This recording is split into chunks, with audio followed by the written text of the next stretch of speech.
आज हम स्टोरी का सेकंड पार्ट है। हमने कल फर्स्ट पार्ट किया था वंस अपॉन अ टाइम से लेके he thought it be his delusion तक। अब आगे की स्टोरी स्टार्ट होती है he again raised his axe to cut the tree. यहाँ पे देखिए रेज का मतलब है उसने अपनी कुल्हाड़ी को उठाया, मतलब उसने ऊपर को किया उसको।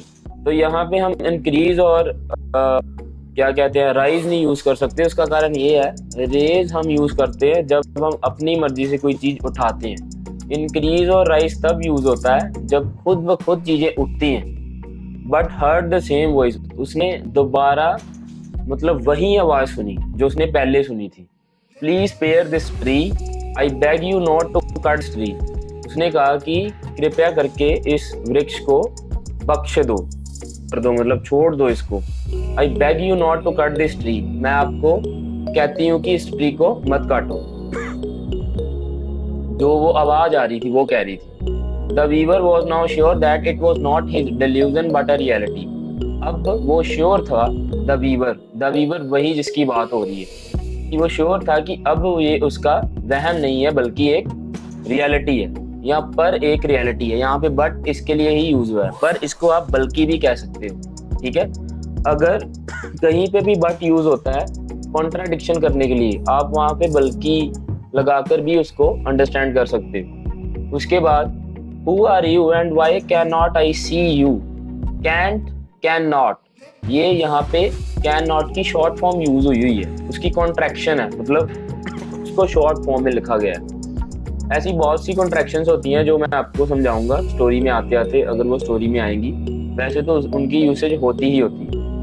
और यहाँ पे क्या है who are you and why can not I see you asked the bewildered weaver. तो जो उसने क्या पूछा, वो बहुत कंफ्यूज था और थोड़ा डरा भी हुआ था कि आवाज कहाँ से आ रही है। उसके लिए वो इमोशन के लिए बिवाइल्डर्ड यूज हुआ है। जैसे पीछे एक आवाज के लिए, ऊपर देख सकते हैं आप, आवाज के लिए यूज हुआ था एक जो वरिड वॉइस थी, मतलब वो डरी हुई थी पर ये हैरान था कि आवाज कहाँ से आ रही है। ये वीवर ही खुद ही हैरान था, उसकी आवाज नहीं, ये खुद हैरान था। तो बिवाइल्डेड वीवर आएगा। तो बिवाइल्डेड वीवर ने पूछा कि आप कौन हो और मैं आपको देख क्यों नहीं सकता। I am the tree fairy, I have been living on this tree for a long time. तो आगे से रिप्लाई आया। अब जो कॉमास डले हुए हैं वो रिप्लाई है, वो राइटर लिखना चाह रहा है, जो भी लिख रहा है, कि मैं एक परी हूँ वृक्ष की और मैं यहाँ पे रह रही हूँ काफी लंबे समय से।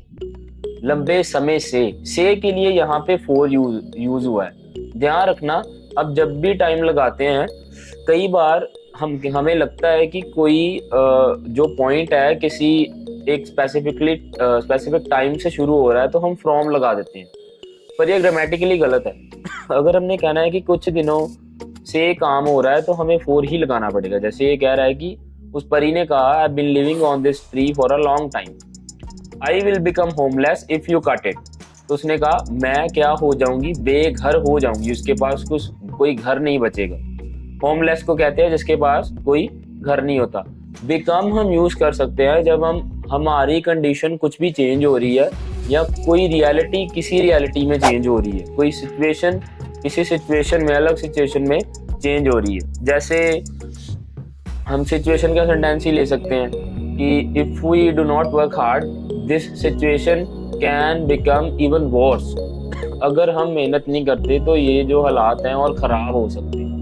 तो ऐसे कुछ करके बिकम यूज कर सकते हैं। हम कुछ बनने के लिए भी बिकम यूज कर सकते हैं। I will become a doctor, I will become a fairy, I will become an actor. किसी भी सेंटेंस के लिए हम अगर हमने कहना है कि हम कुछ बनना चाहते हैं या कोई चीज कुछ बन गई, उसके लिए हम यूज कर सकते हैं बिकम। इसकी सेकंड फॉर्म होती है बिकेम। अब यहाँ पे सेकंड फॉर्म क्यों नहीं लगी? यहाँ पे सेकंड फॉर्म इसलिए नहीं लगी क्योंकि एक तो वो डायलॉग चल रहा है और विल के बाद हमेशा हम फर्स्ट फॉर्म ही यूज करते हैं। ये विल जो है ये फ्यूचर का सेंटेंस है। यू काट इट, इफ यू काट इट, अगर आप इसको काट दोगे या अगर आप इसको काटते हो। ध्यान रखना है आपने, अगर आप इफ वाला सेंटेंस बना रहे हो तो इफ वाले सेंटेंस के साथ सिंपल सेंटेंस ही चलेगा। आप इफ वाले सेंटेंस के साथ विल नहीं लगा सकते। हाँ, जो उसका रिजल्टिव सेंटेंस है, रिजल्टिव मतलब जो बाद में आता है, उसके साथ लगा सकते हो। जैसे इफ आई से यू कैन यूज दिस, अगर मैं कहता हूँ कि आप ये यूज कर सकते हो कोमा लगा के, you will have to use this, आपको यूज करना पड़ेगा। तो आगे भी लगा सकते हैं, इफ के साथ नहीं लगा सकते। जैसे if I will call you, you can call me back. तो if I will call you गलत है, आप कहोगे if I call you, you can call me back, ये सही है sentence. The fairy said, fairy ने कहा। Well if I do not cut this tree, अब फिर देखिए यहाँ पे भी जो लिख रहा है स्टोरी को, उसने do not cut this tree कहा है, विल नॉट नहीं कहा। बल्कि बोलने में आप बोल सकते हो कि अगर मैं ये ट्री नहीं काटूंगा, I will have to go inside the forest to get wood. उसने कहा कि मेरे को जंगल के और आगे जाना पड़ेगा। अंदर का मतलब गो इनसाइड द फॉरेस्ट मतलब और आगे जाना पड़ेगा, उसके जंगल के अंदर जाना पड़ेगा लकड़ी लेने के लिए। सेड द वीवर, वीवर ने कहा I will grant you one wish if you spare the tree.